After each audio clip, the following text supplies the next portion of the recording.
सुना है एक बहुत पुराना वृक्ष था।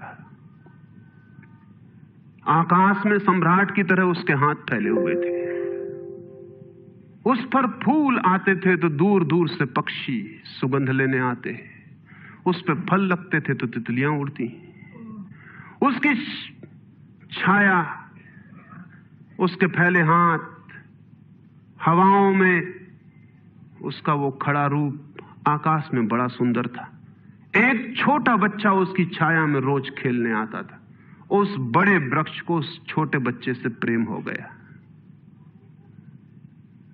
बड़ों को छोटों से प्रेम हो सकता है अगर बड़ों को पता ना हो कि हम बड़े हैं। वृक्ष को कोई पता नहीं था कि मैं बड़ा हूं। ये पता सिर्फ आदमी को होता है, इसलिए उसका प्रेम हो गया। अहंकार हमेशा अपने से बड़ों को प्रेम करने की कोशिश करता है।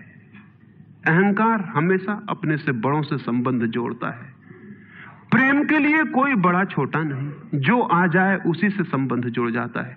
वो एक छोटा सा बच्चा खेलता आता था उस वृक्ष के पास, उस वृक्ष का उससे प्रेम हो गया। लेकिन वृक्ष की शाखाएं ऊपर थीं, बच्चा छोटा था, तो वृक्ष अपनी शाखाएं उसके लिए नीचे झुकाता ताकि वो फल तोड़ सके, फूल तोड़ सके। प्रेम हमेशा झुकने को राजी है, अहंकार कभी भी झुकने को राजी नहीं। अहंकार के पास जाएंगे तो अहंकार के हाथ और ऊपर उठ जाएंगे ताकि आप उन्हें छू ना सके, क्योंकि जिसे छू लिया जाए वो छोटा आदमी है। जिसे न छुआ जा सके, दूर सिंहासन पर दिल्ली में हो, वो आदमी बड़ा आदमी है। वो वृक्ष के शाखाएं नीचे झुकाती जब वो बच्चा खेलता हुआ आता, और जब बच्चा उसके फूल तोड़ लेता तो वो वृक्ष बहुत खुश होता, उसके प्राण आनंद से भर जाते। प्रेम जब भी कुछ दे पाता है तब खुश हो जाता है। अहंकार जब भी कुछ ले पाता है तभी खुश होता है। फिर वो बच्चा बड़ा होने लगा। वो कभी उसकी छाया में सोता, कभी उसके फल खाता, कभी उसके फूलों का ताज बना के पहनता और जंगल का सम्राट हो जाता है। प्रेम के फूल जिसके पास भी बरसते हैं वही सम्राट हो जाता है, और जहां भी अहंकार गिरता है वहीं सब अंधकार हो जाता है। आदमी दीन और दरिद्र हो जाता है। वो लड़का फूलों का ताज पहनता और नाचता, और वृक्ष बहुत खुश होता, उसके प्राण आनंद से भर जाते, हवाएं सनसनाती और वो गीत गाता है। फिर लड़का और बड़ा हुआ, वो वृक्ष के ऊपर भी चढ़ने लगा, उसकी शाखाओं से झूलने भी लगा, वो उसकी शाखाओं पर विश्राम भी करता, और वृक्ष बहुत आनंदित होता। प्रेम आनंदित होता है जब प्रेम किसी के लिए छाया बन जाता है। अहंकार आनंदित होता है जब किसी की छाया छीन लेता है। लेकिन लड़का बड़ा होता चला गया, दिन बढ़ते चले गए। जब लड़का बड़ा हो गया तो उसे और दूसरे काम भी दुनिया में आ गए, महत्वाकांक्षाएं आ गईं, उसे परीक्षाएं पास करनी थी, उसे मित्रों को जीतना था। वो फिर कभी कभी आता, कभी नहीं भी आता, लेकिन वृक्ष उसकी प्रतीक्षा करता कि वो आए, वो आए। उसके सारे प्राण पुकारते कि आओ आओ। प्रेम निरंतर प्रतीक्षा करता है कि आओ आओ। प्रेम एक प्रतीक्षा है, एक अवेटिंग है। लेकिन वो कभी आता कभी नहीं आता तो वृक्ष उदास हो जाता है। प्रेम की एक ही उदासी है, जब वो बांट नहीं पाता तो उदास हो जाता है, जब वो दे नहीं पाता तो उदास हो जाता है। और प्रेम की एक ही धन्यता है कि जब वो बांट देता है, लुटा देता है तो आनंदित हो जाता है। फिर लड़का और बड़ा होता चला गया और वृक्ष के पास आने के दिन कम होते चले गए। जो आदमी जितना बड़ा होता चला जाता है, महत्वाकांक्षा के जगत में प्रेम के निकट आने की सुविधा उतनी ही कम होती चली जाती है। उस लड़के की एम्बिशन, महत्वाकांक्षा बढ़ रही थी। कहां वृक्ष, कहां जाना। फिर एक दिन वहां से निकलता था तो वृक्ष ने उसे कहा, सुनो। हवाओं में उसकी आवाज गूंजी कि सुनो, तुम आते नहीं, मैं प्रतीक्षा करता हूं, मैं तुम्हारे लिए प्रतीक्षा, राह करता हूं, राह देखता हूं, बाट जोता हूं। उस लड़के ने कहा, क्या है तुम्हारे पास जो मैं आऊं? मुझे रुपए चाहिए। हमेशा अहंकार पूछता है कि क्या है तुम्हारे पास जो मैं आऊं। अहंकार मांगता है कि कुछ हो तो मैं आऊं, ना कुछ हो तो आने की कोई जरूरत नहीं। अहंकार एक प्रयोजन है, एक पर्पस है। प्रयोजन पूरा होता हो तो मैं आऊं, अगर कोई प्रयोजन ना हो तो आने की जरूरत क्या है। और प्रेम निष्प्रयोजन है।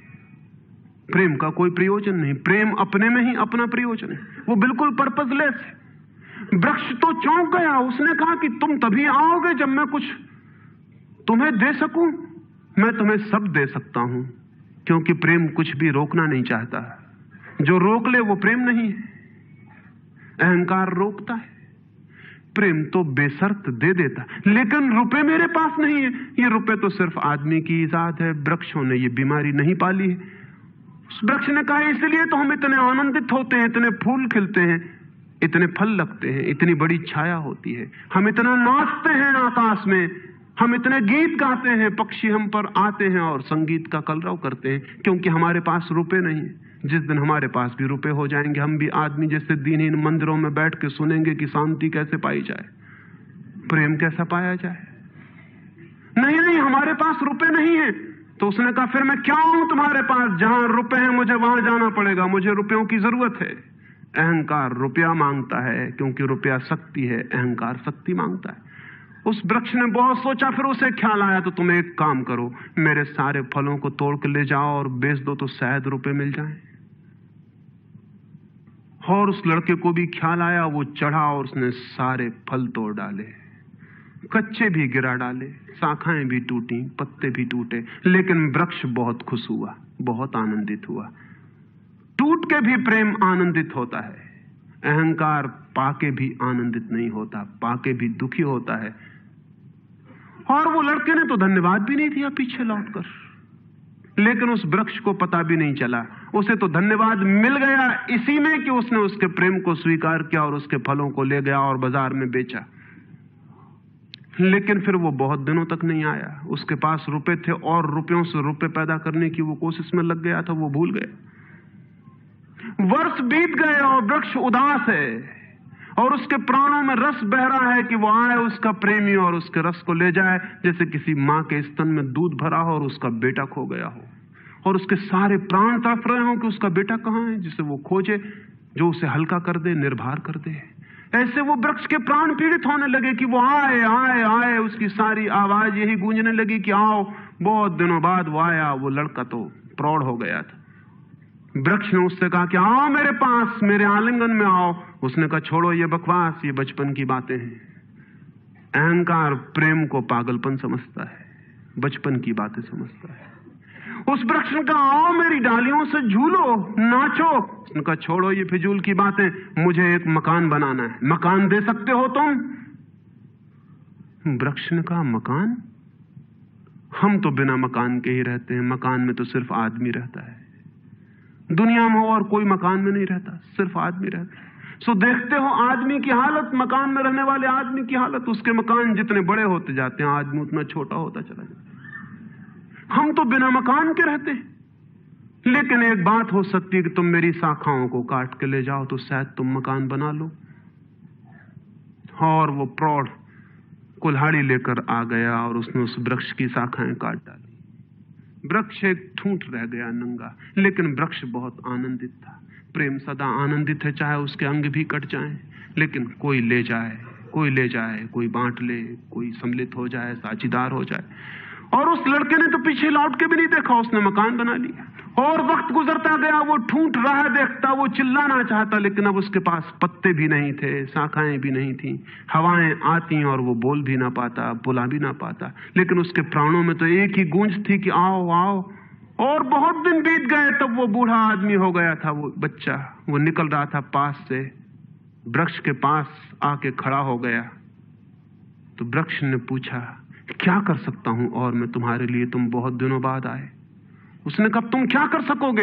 मुझे दूर देश जाना है धन कमाने के लिए, मुझे एक नाव की जरूरत है। तो उसने कहा तुम मुझे और काट लो तो मेरे इस पीड़ से नाव बन जाएगी और मैं बहुत धन्य होऊंगा कि मैं तुम्हारी नाव बन सकूं और तुम्हें दूर देश ले जा सकूं। लेकिन तुम जल्दी लौट आना और सकुशल लौट आना, मैं तुम्हारी प्रतीक्षा करूंगा। और उसने आरे से उस वृक्ष को काट डाला। तब वो एक छोटा सा ठूंठ रह गया और वो दूर यात्रा पर निकल गया। और वो ठूंठ भी प्रतीक्षा करता रहा कि वो आए आए, लेकिन अब उसके पास कुछ भी नहीं देने को। शायद वो नहीं आएगा, क्योंकि अहंकार वहीं आता है जहां कुछ पाने को है। अहंकार वहां नहीं जाता जहां कुछ पाने को नहीं। मैं उस ठूंठ के पास एक रात मेहमान हुआ था, तो वो ठूंठ मुझसे बोला कि वो मेरा मित्र अब तक नहीं आया। और मुझे बड़ी पीड़ा होती, कहीं नाव डूब ना गई हो, कहीं वो भटक ना गया हो, कहीं किसी दूसरे किनारे पर विदेश में कहीं भूल ना गया हो, कहीं वो डूब ना गया हो, कहीं वो समाप्त ना हो गया हो। एक खबर मुझे भर कोई ला दे, अब मैं मरने के करीब हूं, एक खबर भर आ जाए कि वो सकुशल है, फिर कोई बात नहीं, फिर सब ठीक है। अब तो मेरे पास देने को कुछ भी नहीं है, इसलिए बुलाऊं भी तो शायद वो नहीं आएगा, क्योंकि वो लेने की ही भाषा समझता है। अहंकार लेने की भाषा समझता है, प्रेम देने की भाषा है। इससे ज्यादा और कुछ मैं नहीं कहूंगा। जीवन एक ऐसा वृक्ष बन जाए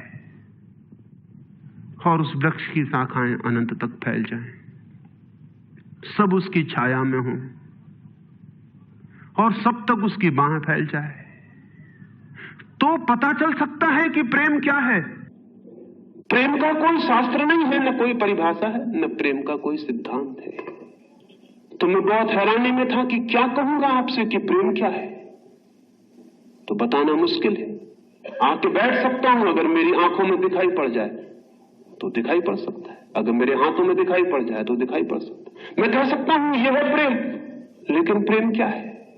अगर मेरी आंख में न दिखाई पड़े, मेरे हाथ में न दिखाई पड़े, तो शब्दों से बिल्कुल भी दिखाई नहीं पड़ सकता है कि प्रेम क्या है।